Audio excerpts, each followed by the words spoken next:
السلام علیکم، میں امداد سمرو۔ کہتے ہیں نا کہ جج نہیں ججوں کے فیصلے بولتے ہیں، مگر ہمارے ہاں اس کے برعکس ہوتا ہے، الٹ ہوتا ہے۔ ہماری تاریخ ہے، پاکستان کی عدلیہ کی تاریخ، کے فیصلے کم بولتے ہیں، ججز زیادہ بولتے ہیں۔ اتفاق سے آج بھی chief justice of Pakistan justice Gulzar Ahmed صاحب جو ہیں وہ بولے ہیں، انہوں نے تقریر کی ہے، جذباتی تقریر کی ہے اور دعویٰ کیا ہے کہ ان کی عدالت پر کسی بھی قسم کا کوئی دباؤ نہیں ہے اور وہ آزادانہ فیصلے کرتے ہیں۔ کسی میں اتنی ہمت جرت نہیں ہے کہ جوڈیشری جو ہے پاکستان کی، صرف سپریم کورٹ آف پاکستان نہیں، لوئر جوڈیشری تک کوئی کسی پر دباؤ ڈال سکے۔ آج آسماں جہانگیر مرحوم کی یاد میں کانفرنس تھی اور کانفرنس کا عنوان تھا جمہوریت انسانی حقوق کے فروغ، جمہوریت اور انسانی حقوق کے فروغ میں عدلیہ کا کردار۔ اب ظاہر ہے اس کے فروغ کے لیے عدلیہ کا کردار، تو اس میں جب شخصیات جو مدعو تھیں وہ بار اور بینچ دونوں، یعنی جج صاحبان بھی تھے اور وکلاء بھی تھے، وکلاء رہنما بھی تھے، وہ ایکٹیوسٹ جنہوں نے پاکستان میں عدلیہ کی بحالی کے لیے، جمہوریت کی بحالی کے لیے بڑی بڑی قربانیاں دی ہیں، بڑی بڑی جدوجہد کی ہے، اور تازہ ترین جو ہمارے جدوجہد ہے ان لوگوں کی وہ تھی افتخار چودھری صاحب کی بحالی کی، ججز کی بحالی کی تحریک، ظاہر ہے جس کا پھر وہ اینٹی کلائمیکس جو ہوتا ہے، پھر افتخار چودھری صاحب نے ایسا سبق سکھایا قوم کو، اور وہ جو گٹھ جوڑ ان کی تھی میاں نواز شریف صاحب کے ساتھ، پھر انہوں نے جو عدلیہ کی آزادی کو پامال کیا، وہ بھی ایک تاریخ ہے۔ لیکن بہرحال تو وہ اس تقریب میں علی احمد کرد، باقی دیگر جج صاحبان بھی تھے، وکلاء بھی تھے، انہوں نے بھی خطاب کیا، باہر سے بھی لوگ آئے ہوئے تھے، انہوں نے بھی خطاب کیا، اور سب سے اہم چیز کہ کسی باہر کی خاتون نے آ کر بتایا ہمیں کہ پاکستان کی جوڈیشری میں ایک خاتون جج بھی نہیں ہے۔ اب یہ المیہ ہے پاکستان کا، ظاہر ہے اگر جو علی احمد کرد صاحب کا خطاب تھا اس خطاب کو لوگوں نے زیادہ پذیرائی دی، اور اس کے کاؤنٹر میں چیف جسٹس صاحب نے جو جذباتی تقریر کی، یعنی جتنے جذباتی علی احمد کرد تھے اتنے ہی جذباتی چیف جسٹس صاحب تھے، لیکن ظاہر ان کا منصب تھا، اسی وجہ سے انہوں نے اپنے جذبات کنٹرول میں رکھے، قابو میں رکھے، لیکن ہوئے نہیں۔ چیف جسٹس نے علی احمد کرد کی جو تقریر تھی، خطاب تھا، وہ تو جنرلائز تھا، ان کا خطاب تھا، جیسے میں نے گزارش کی نا کہ افتخار چودھری صاحب جو پاکستان کے ساتھ کر گئے، ان کے دور میں جو کچھ ہوا عدلیہ کی آزادی کے نام پہ، جس طرح جمہوریت کو اور پارلیمنٹ کو انڈرمائن کیا گیا، اور جس طرح سیاسی کردار ادا کیا تھا افتخار چودھری صاحب کے دور میں جوڈیشری نے، وہ سب کے سامنے ہی ہے۔ تو بہرحال تو وہ اس میں پھر علی احمد کرد صاحب تو بھرے ہوئے تھے، اور آج بھی پاکستان میں جس طرح کے معاملات چل رہے ہیں، نواز شریف صاحب کو سزا جس طرح کی سنائی گئی، اس کے بعد ابھی بھی عدلیہ کے کردار کے متعلق، بلکہ پچھلے دنوں جو چیف جسٹس سندھ کا ایشو بنا ہوا تھا، ان کو ایلیویٹ نہیں کرنا مقصود تھا حکومت کا، اور پھر ظاہر ہے اس میں معاملہ سپریم جوڈیشل کمیشن نے کرنا تھا، تو جوڈیشل کمیشن چیف جسٹس اس کی صدارت کرتے ہیں۔ تو بہرحال ان کا جو حق تھا 3-4 بار سندھ ہائی کورٹ کے چیف جسٹس کا مارا گیا ایلیویشن میں، ان کو سپریم کورٹ نہیں لے جایا گیا، پھر ان کو ایڈہاک جج کے طور پہ لے جانے کی منظوری ہوئی، اور وہ بھی انہوں نے انکار کر دیا تھا۔ تو پھر اس وقت یہ بھی کہا گیا کہ جی اس میں اٹارنی جنرل صاحب نے کہا کہ کیونکہ سندھی بولنے والا چیف جسٹس نہیں، اپنا جج سپریم کورٹ میں کوئی جج نہیں ہے، لہٰذا ہم چاہتے ہیں کہ آپ ایڈہاک پر آ جائیں۔ تو بھائی ایڈہاک پر کیوں آئے، آپ ان کو ریگولر لے جاتے۔ تو اس دوران پھر وہ جو تحریک اٹھی تھی وکلاء کی، کنونشنز ہوئے تھے، کراچی میں ہوا، ملتان میں ہوا، پشاور میں ہوا، اسلام آباد میں ہوا، اس وقت بھی جو تقریریں ہوئی تھیں وہ تقریریں براہ راست، کیونکہ وہ تقریریں کرنے والے کوئی اور نہیں تھے، حامد علی خان صاحب تھے، علی احمد کرد تھے، اور جو سپریم کورٹ بار کے اس وقت کے صدر تھے، اور دیگر جو اپنا وہ لطیف آفریدی صاحب، اور دیگر جو وکلاء کے قائدین ہیں جن کا روزانہ کی بنیاد پہ عدلیہ کے ساتھ ہوتا ہے تعلق ہے، اور روزانہ اپنے مقدمات کے چکر میں یا پھر انسانی حقوق کے معاملات وہ لے کر جا رہے ہوتے ہیں، تو ان کو اندازہ ہے کہ پاکستان کی جوڈیشری کس طرح کے فیصلے کر رہی ہے۔ تو اسی وجہ سے علی احمد کرد صاحب کی جو تقریر تھی اس میں انہوں نے یہ جو موضوع تھا جمہوریت اور انسانی حقوق میں عدلیہ کا کردار، اس پر انہوں نے کہا کہ یہ موضوع ہی ٹھیک نہیں ہے، ان کا تو کوئی کردار ہے ہی نہیں، پاکستان میں تو کوئی عدلیہ ہے ہی نہیں۔ کرد صاحب نے یہ کہا، انہوں نے کہا کہ جی لوگ جاتے ہیں صبح اور 2:30-3 بجے تک اپنے جسم کو بھی اور روح کو زخمی کروا کے واپس آتے ہیں عدالتوں سے، انصاف نہیں ہوتا۔ اور انہوں نے کہا کہ ایک جج، ایک جرنل ہے، وہ کنٹرول کر رہا ہے سارا کچھ 22 کروڑ لوگوں کو، اور پھر اس میں انہوں نے بہرحال عدلیہ کا پورا انہوں نے جو اپنی تقریر میں جذباتی انداز میں پوسٹ مارٹم کرنے کی کوشش کی۔ تو جب وہ تقریر کر رہے تھے اور پھر جب کیمرہ جا رہا تھا چیف جسٹس صاحب پر، تو ان کی جو باڈی لینگویج تھی، ناگواری کا اظہار، وہ جس طرح بیٹھے ہوئے تھے، جس طرح ان کے چہرے کے تاثرات تھے، ظاہر ہے کوئی بھی ہو اگر کسی چیف جسٹس کے سامنے ان کی عدلیہ کے متعلق اس طرح کی کھلی ڈلی بات ہوگی. اب علی احمد کرد تو کھلی ڈلی بات کرتے ہیں نا، ان کے اوپر وہ میڈیا پر پابندی لگ گئی، وہ نہیں میڈیا پر بیٹھ سکتے، لیکن جب بھی ان کو تقریر کرتے ہیں تو پھر وہ لگی لپٹی کے بغیر کرتے ہیں. انہوں نے ایک طویل ان کی جدوجہد ہے، ایک تاریخ ہے، لیکن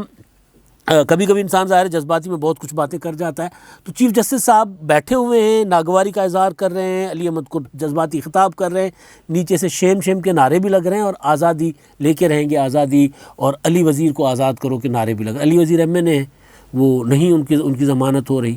اور بڑے عرصے سے نہیں ہو رہی، بڑے بڑوں کی ہو گئی، ان کی نہیں ہو رہی. تو پھر اگر چیف جسٹس صاحب اگر یہ دعویٰ کر رہے تھے کہ جی ہم کسی قسم کا کوئی دباؤ نہیں قبول کرتے، ہمارے اوپر کسی قسم کا کوئی دباؤ نہیں ہے، تو پھر چیف جسٹس سندھ والا جو معاملہ تھا پتہ نہیں وہ کیوں اس طرح ہوا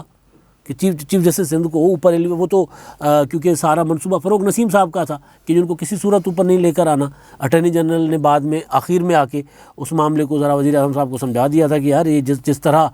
chief justice Sindh high court کو نکالنے کی کوشش آپ لوگ کر رہے ہو یہ گلے پڑے گی، لہٰذا ذرا پیچھے ہٹ جاؤ. تو وزیر اعظم صاحب پیچھے ہٹ گئے. تو اس سپریم جوڈیشل کمیشن میں تھے اپنا سربراہی جو چیف جسٹس صاحب کر رہے تھے. تو یہ بات میں نہیں کہہ رہا، یہ بات وکلاء نے اپنی تقریروں میں کی ہے. وہ جو وکلاء کی تحریک یا وکلاء کی کنونشن کا میں ذکر کر رہا ہوں. تو سوال یہ ہے کہ وہ چیف جسٹس صاحب کہہ رہے ہیں کہ جی ہم نے ایک چیز جو بہت زیادہ احسن ہے، بہت زیادہ اچھی، انہوں نے کہا کہ جی ہم غیر جمہوری سیٹ اپ کو کبھی قبول نہیں کریں گے، پہلے بھی چھوڑا اب بھی چھوڑیں گے. ایک ہی ہمیں حوصلہ ضرور ہوتا ہے کہ آج کی عدلیہ کے ہوتے ہوئے براہ راست پاکستان کی پارلیمنٹ پر کوئی حملہ نہیں ہوگا. براہ راست، انڈائریکٹ تو ہو ہی رہے ہیں نا، کہ طرح طرح کے بل پاس کروائے جاتے ہیں، پتہ ہی نہیں چلتا کہ کس طرح ہو رہے ہیں. اور پھر وہ مریم نواز صاحبہ نے کہا تھا، بلکہ وہ چیزیں بعد میں ہوتی بھی رہیں کہ کوئی ایک صاحب بیٹھ کے وہ عدلیہ کو، اپنا پارلیمنٹ کو کنٹرول کر رہا ہے، کوئی صاحب بیٹھ کے عدلیہ کو کنٹرول کر رہا ہے. تو اس کا انہوں نے جواب دیا جی کسی میں ہمت نہیں ہے جو ہمیں کنٹرول کرے. پھر چیف جسٹس صاحب نے اپنے تئیں تو ٹھیک ہے کہ سپریم کورٹ آف پاکستان کو اس طرح ڈکٹیٹ شاید نہ کروایا جا سکتا ہو، ہمت نہیں ہوتی بھائی. چیف جج صاحب کو کوئی اگر کہے کہ جی جج صاحب آپ نے یہ کرنا، جج صاحب انکار کر دیں سپریم کورٹ کے، تو ظاہر ہے کوئی بھی ادارہ ہو تو پھر وہ دوبارہ ہمت نہیں کرتا، اور ہونی بھی نہیں چاہیے کسی میں. لیکن ہمارے سامنے مسئلہ یہ ہے کہ فائز عیسیٰ صاحب کا کیس پڑا ہوا ہے، وہ ساتھ ہی بیٹھے ہوئے تھے جسٹس فائز عیسیٰ صاحب. جسٹس فائز عیسیٰ صاحب نے وہ فیض آباد دھرنے کا فیصلہ دیا تھا، اس کے بعد کس طرح ان کو نکالنے کی کوشش کی جاتی رہی، اور پھر ان کے اپنا ادارے کے اندر تقسیم ہو گئی، جس کا اشارہ علی احمد کرد نے کیا. علی احمد کرد نے بڑی دلچسپ بات کی کہ 126ویں نمبر پر ہیں ہم انصاف میں. علی احمد کرد کی وہ بات میں نے جب سنی تو سن کر مجھے وہ جملہ یاد آیا جو عموماً نہیں بلکہ آج کل سوشل میڈیا پر چل رہا ہے کہ پاکستان کی عدلیہ مقدس گائے ہونے میں نمبر 1 ہے اور کارکردگی میں 126ویں نمبر پر ہے. تو کرد صاحب نے کہا کہ ایک تو ہم 126ویں نمبر پر ہیں دنیا میں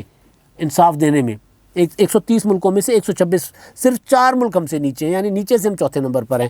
اور دوسرا ہم تقسیم ہیں. تو وہ تقسیم ہمیں نظر آئی جسٹس قاضی فائز عیسیٰ کے معاملے میں، جو سب کے سامنے ہے کس طرح وہ اندر ججز کے درمیان تلخ کلامی ہوتی رہی، اور وہ کہاں سے ریفرنس آیا تھا، کہاں سے دباؤ تھے، چل رہے تھے. بہرحال فائنلی وہ ان کے حق میں فیصلہ تو آ گیا، لیکن چیزیں ہو تو رہی تھی اس طرح کی. چیف جسٹس صاحب نے جو سب سے اہم چیز جو میری نظر میں ان کی ہوئی ہے، وہ باقی دعوے تو ان کی اپنی جگہ، چیف جسٹس ہیں، ظاہر ہے وہ انصاف دے رہے ہیں تو بات کر رہے ہوں گے نا، ایسے تو نہیں ہے کہ ایسے انہوں نے کر دیا، لیکن تقریر جذباتی تھی، اور چیف جسٹس صاحب نے علی احمد کرد صاحب کے نام لے کے ان کو جواب دیا. اب چیف جسٹس صاحب کو علی احمد کرد نے ایک جنرلائز پاکستان کے عدلیہ کے حوالے سے بات کی، لیکن چیف جسٹس صاحب نے علی احمد کرد کو فوکس کر کے ان کی باتوں کو جواب دیا. تو اس میں انہوں نے کہا کہ جی سپریم کورٹ، ہائی کورٹس اور لوئر جوڈیشری وہ انصاف کر رہے ہیں، وہ محنت کر رہے ہیں. تو اگر لوئر جوڈیشری میں چیف جسٹس صاحب اگر دباؤ کی بات کر رہے ہیں تو روزانہ وکیل جا کے کٹ لگا کے آ جاتے ہیں ججز کو. تو دباؤ تو مطلب وہ جن کا نام علی احمد کرد صاحب نے کہا کہ ایک جرنل، وہ تو بہت اوپر کی بات ہے نا. ہمارے یہاں تو ہماری تاریخ بھری ہوئی ہے نا کہ نواز شریف صاحب آج خود مظلوم ہے، اس میں کوئی شک نہیں. میاں نواز شریف صاحب کے ساتھ بہت بڑا ظلم ہوا ہے، لیکن میاں نواز شریف صاحب نے افتخار چودھری صاحب والا گٹھ جوڑ وہ الگ، لیکن اس سے پہلے میاں نواز شریف صاحب کے دور میں بے نظیر بھٹو شہید کو جو سزا ہوئی تھی، اس سزا میں اپنا وہ جو فون ملک قیوم صاحب والا معاملہ تھا فون کا، اب ہوا یہ تھا کہ وہ جو فون ٹیپ بھی آ گئے، سزا بھی کالعدم ہو گئی، بینظیر بھٹو صاحبہ کی وہ بریت بھی ہو گئی، لیکن جنہوں نے فون کیا وہ بعد میں وزیر اعظم بھی بن گئے، وزیر اعلیٰ بھی بن گئے، سینیٹر بھی بن گئے. تو جزا اور سزا کا جب تک معاملہ نہیں ہوگا تو پھر یہ دعوے اسی طرح ہی رہیں گے نا. ابھی بھی آج بھی چیف جسٹس صاحب جو بات کر رہے ہیں، وکلاء نے تو بعد میں میرا خیال ہے انگلیاں اٹھائی ہیں عدلیہ پر. عدلیہ کے اندر سے چیزیں پہلے آئی ہیں، چاہے وہ جج ارشد ملک صاحب ہوں نواز شریف صاحب کے معاملے میں، چاہے جج ارشد ملک صاحب ہوں، چاہے وہ اپنا شوکت صدیقی صاحب جنہوں نے سپریم کورٹ میں پٹیشن دائر کر رکھی ہوئی ہے کہ جی کس طرح ان کے اوپر ان کے جو اپنا انٹیلیجنس اداروں کے لوگ ان کو اپروچ کر رہے تھے، کس طرح ان سے ملاقاتیں کی، کس طرح مرضی کے بینچز بنوائے گئے، کس طرح کہا گیا کہ نواز شریف کو ضمانت جو ہے وہ اس سے پہلے الیکشنوں سے پہلے ضمانت نہ ہو، ورنہ ہمارے 2 سال کا ہماری محنت ضائع ہو جائے گی. 2 سال کی جو ساری چیزیں ریکارڈ کا حصہ ہیں. اب تو سپریم کورٹ میں پٹیشن چلی گئی ہوئی ہے نا شوکت عزیز صدیقی صاحب کی، تو ان کو بلائیں، ارشد ملک صاحب کو بلائیں، رانا شمیم صاحب نے نیا بیان حلفی وہ سامنے لے کر آئے اپنا، ان کو بلائیں، تحقیقات کریں. اگر تو وہ ٹھیک کہہ رہے ہیں تو پھر چیف جسٹس صاحب اپنی جو ان کی تقریر ہے اس کا کیا ہوگا، لیکن اگر وہ ٹھیک نہیں کہہ رہے تو بالکل چیف جسٹس صاحب کے پاس اختیار ہے نا عدلیہ کے پاس، ان کو سزائیں دیں. تاکہ وہ کہہ رہے تھے چیف جسٹس صاحب کہ جی کرد صاحب اس طرح کی باتیں کر کے غلط فہمیاں پیدا کر رہے ہیں اور انتشار پیدا کرنے کی کوشش نہ کریں. بھائی میں سوچ رہا تھا کہ جب وہ کرد صاحب تقریر کر رہے تھے تو اس وقت چیف صاحب کا کرد صاحب کی تقریر یا جملوں پر تو توجہ تھی، لیکن نیچے لگنے والوں نعرے میرا خیال ہے وہ نظر انداز کر گئے کہ وہ نعرے جو تھے وہ ایسے نہیں لگا کرتے. ایسے لوگ اٹھ کر آ کر چیف جسٹس جہاں بیٹھے ہوں وہاں بیٹھے ہوئے لوگ جب نعرہ لگاتے ہیں تو سوچ سمجھ کر لگاتے ہیں، ایسے نہیں لگاتے ہوتے. اس طرح کی تقریبوں میں اور اس طرح کے جو اپنا سیمینارز یا کانفرنسز ہوتی ہیں ان کا اپنا پروٹوکول اور ان کے اپنے وہ ہوتے ہیں ڈیکورمس ہوتے ہیں. تو وہاں ایسے اگر نعرہ لگ گیا تو چیف صاحب اس نعرے کی طرف بھی توجہ دیتے. علی وزیر ایم این اے ان کی رہائی کی بات ہو رہی تھی، اور ایشو جو ہے وہ ہے انصاف کا، انسانی حقوق کا. تو جب یہ ساری تقریب بھی چل رہی تھی اور اس تقریب کے بعد جو خبر چلی ہے چیف جسٹس صاحب کی، وہ جو جذباتی انداز میں کہہ رہے تھے کہ ہمارے اوپر کسی کا کوئی دباؤ نہیں ہے، تو اس وقت پھر میں یہ سوچ رہا تھا کہ اس وقت دیکھ رہا تھا، میں اس خبر کے ساتھ ساتھ دیکھ رہا تھا ٹی وی پر کہ ایک اور خبر بھی چل رہی تھی کراچی سے. کراچی میں وہ جھگیاں جل گئی ہیں، تو جھگیاں جلنے کی خبر، لوگ بے گھر ہو گئے 100 سے زیادہ. تو مجھے پھر وہ گجر نالے والے بیچارے جو بے گھر ہوئے عدالتی حکم سے، پھر مجھے نسلا ٹاور والے جو عدالتی حکم سے بے گھر ہوئے، پھر مجھے وہ جو 16,000 یا 20,000 خاندان ہیں جو عدالتی حکم سے جن کا روزگار چلا گیا، تو پھر مجھے وہ بھی، کیونکہ انسانی حقوق کا معاملہ بھی تو ہے نا. مسئلہ یہ ہے کہ اگر 20,000 خاندانوں کو اپنے ریٹائرمنٹ کی عمر سے پہلے تمام تر مراد کے ان سے واپس لے کر ان کو بے روزگار کر دیا، تو وہاں انسانی حقوق بھی تو کوئی چیز ہوتی ہے نا، وہ کدھر ہیں. تو مطلب کہنے کی وہ گزارش کرنے کی بات یہ کہ چیف جسٹس صاحب نے جواب تو دے دیا، اور ٹھیک ہے، اچھا جواب دیا. اور شوکت عزیز صدیقی صاحب، ارشد ملک صاحب اور ان کی جو جتنے بھی ان کے الزامات ہیں ان کو نظر انداز کر کے وہ دعویٰ کر رہے ہیں کہ پاکستان کی عدالتیں انصاف دے رہی ہیں، صحیح فیصلے کر رہی ہیں. تو اگر عدالتیں انصاف دے رہی ہوتی تو پھر اس طرح کے نعرے نہ لگتے. چلے نعرے لوگ جذباتیوں کے لگا دیتے، لیکن اگر عدالتیں انصاف کر رہی ہوتی، ججز انصاف کر رہے ہوتے، صحیح والا انصاف کر رہے ہوتے، تو پھر چیف جسٹس صاحب کو کہ فیصلے ہی بولتے، ان کو خود بولنا نہ پڑتا، ان کو خود اس طرح کی تقریر نہ کرنی پڑتی. اور وہ بھی آسماں جہانگیر کی برسی کے دن، جنہوں نے ان جو پاکستان کی عدلیہ کا اور پاکستان کی اسٹیبلشمنٹ کے نظام کو جو سب سے زیادہ چیلنج کیا ہوا تھا اور سب سے زیادہ ایکسپوز بھی کیا ہوا تھا، تو ان کی